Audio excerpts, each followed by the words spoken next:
तो मैं किसी व्यक्ति विशेष को अपना आदर्श नहीं मानता हूँ। गांव या शहर? गांव। अनुशासन या प्रतिभा? अनुशासन। किताब या मोबाइल?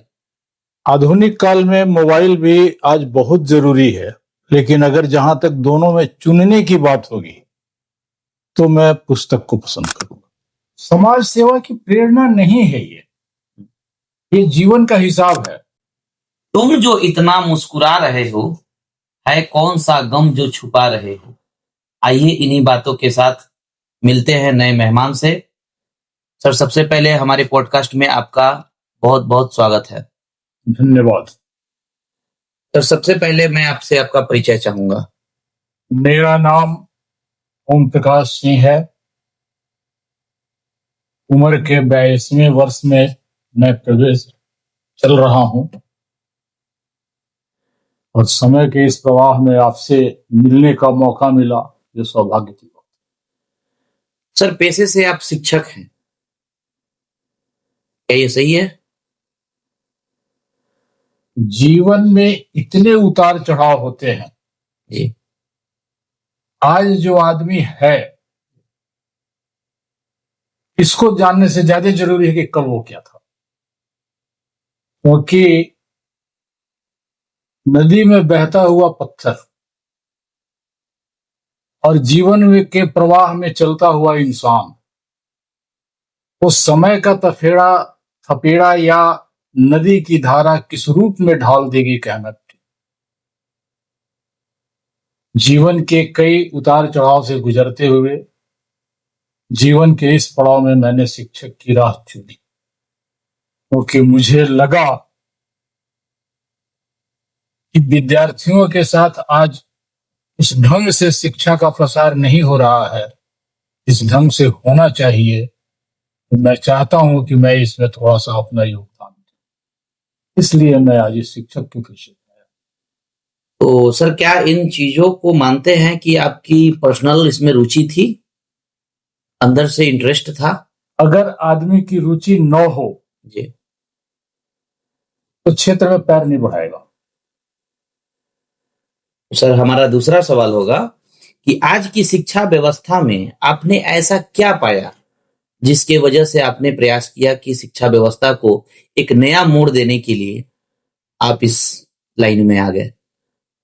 आज की शिक्षा व्यवस्था जी मेरी नजर में शुद्ध व्यापार हो गई है। जी कभी विद्या का दान दिया जाता था और आज विद्या खरीदी और बेची जाती, जिसके चलते शिक्षक और विद्यार्थियों के बीच में वो लगाव नहीं पैदा हो रहा है जो होना चाहिए। सर, आपने कहा शिक्षा व्यापार हो गया है, क्या पहले व्यापार नहीं था? शिक्षक को फी देते हैं, वो फी पहले गुरु दक्षिणा के रूप में जाना जाता था, तो आज ये व्यापार कैसे हो गया? गुरु दक्षिणा जी में समर्पण का भाव है जी और फीस में मजबूरी है, तो बढ़ते हैं बहुत बड़ा फर्क है। तीसरे सवाल की तरफ। विद्यार्थियों की सफलता के लिए क्या सलाह देंगे? विद्यार्थियों को आज हमने रटने की मशीन बना दिया है। आज हम पढ़ाते समय कहते हैं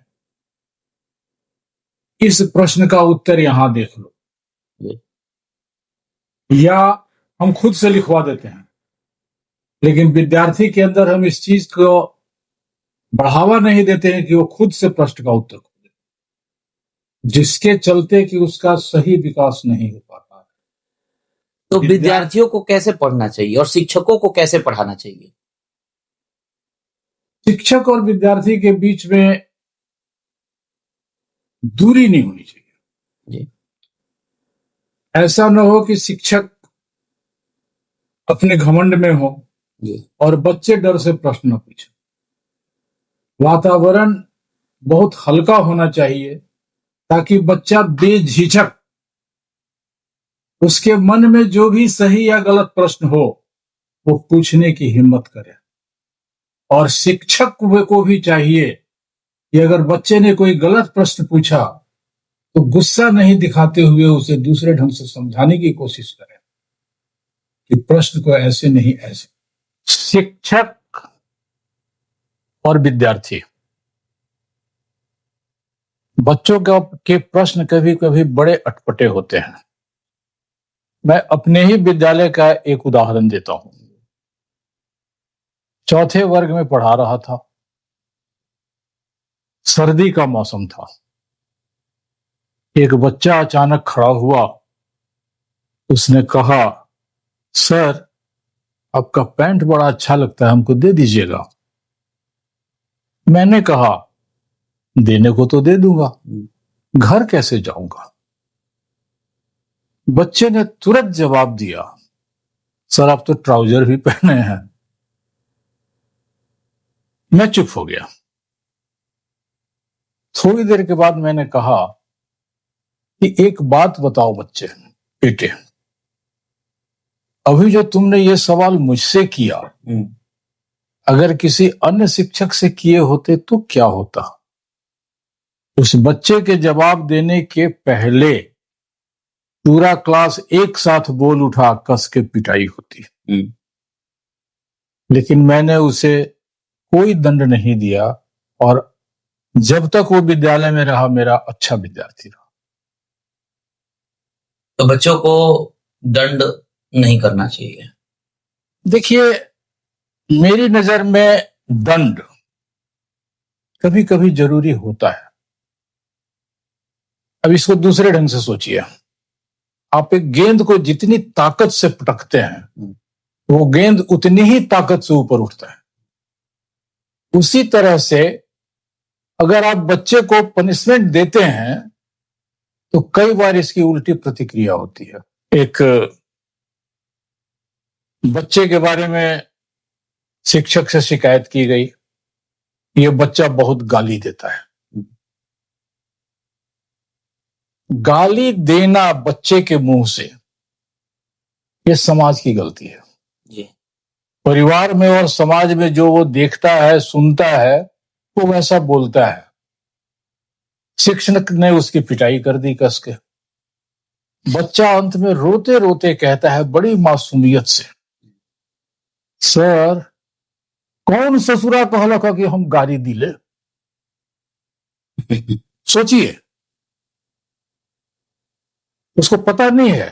कई बार ऐसा होता है कि हम सोचते हैं कि गाली दे रहा है और वो सोचता है कि गुस्से में ऐसा बोला जाता है जैसा कि लोग बोलते हैं।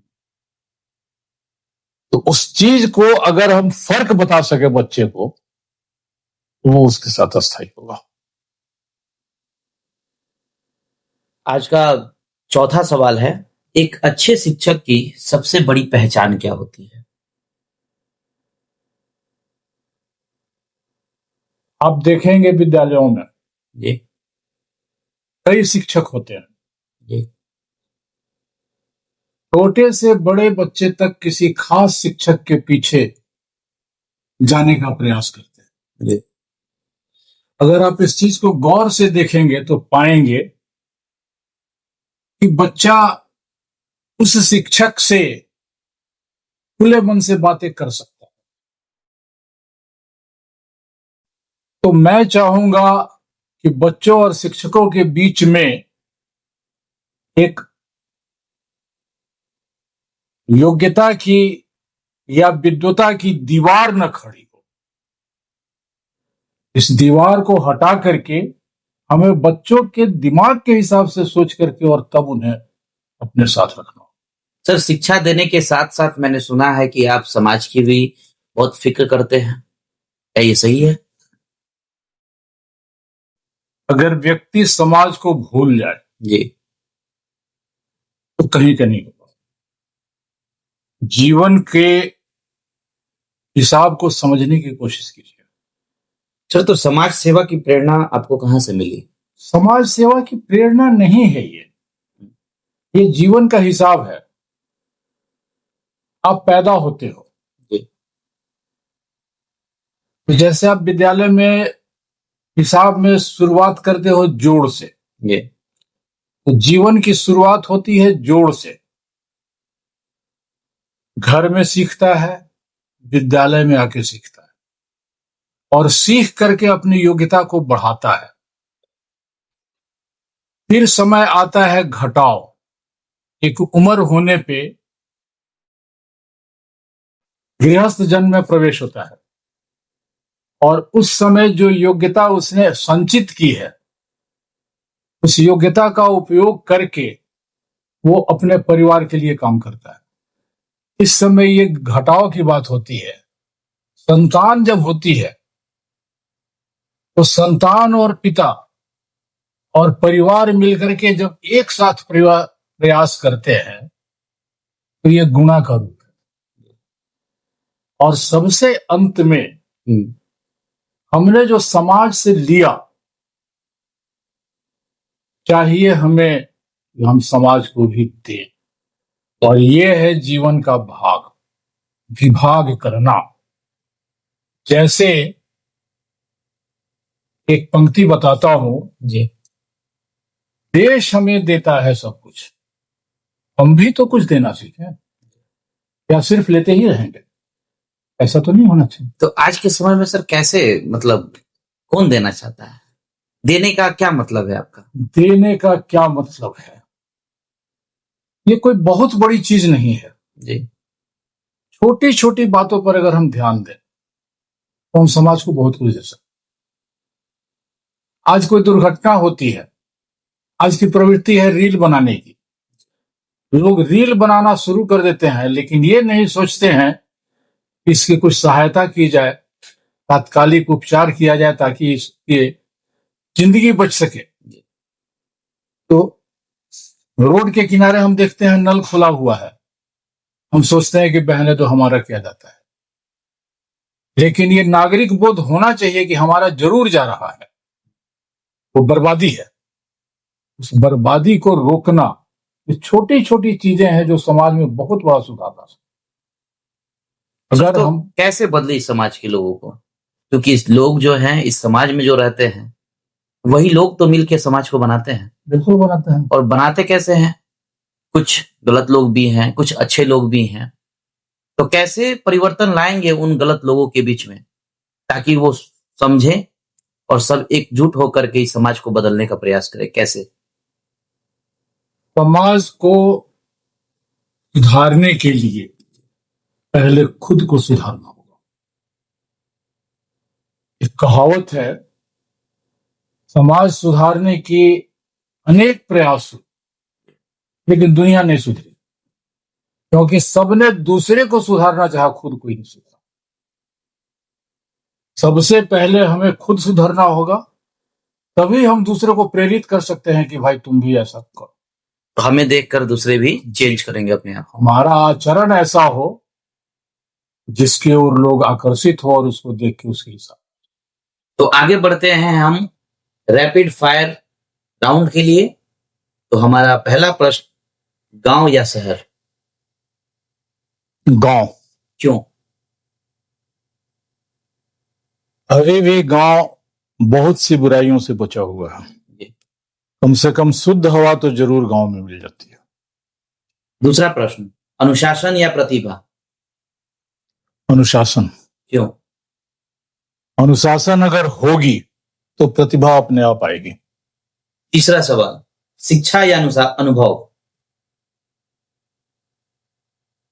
अनुभव जीवन देता है और शिक्षा आपको सोचने का तरीका बताती है। चौथा सवाल, किताब या मोबाइल? आधुनिक काल में मोबाइल भी आज बहुत जरूरी है, लेकिन अगर जहां तक दोनों में चुनने की बात होगी तो मैं पुस्तक को पसंद करूंगा। पांचवा सवाल, आपका पसंदीदा व्यक्तित्व कौन? मानव सदा अपूर्ण रहा है, इसलिए मैं किसी व्यक्ति विशेष को अपना आदर्श नहीं मानता हूं। Thank you for visiting in our podcast. धन्यवाद। आशा करूंगा कि आपको यहाँ आकर के बहुत ही अच्छा फील हुआ होगा और हमारे समाज, दुनिया जो भी इस पॉडकास्ट को देखेगी, इस वीडियो के माध्यम से बहुत कुछ सीखने को मिलेगा उन्हें। धन्यवाद। धन्यवाद।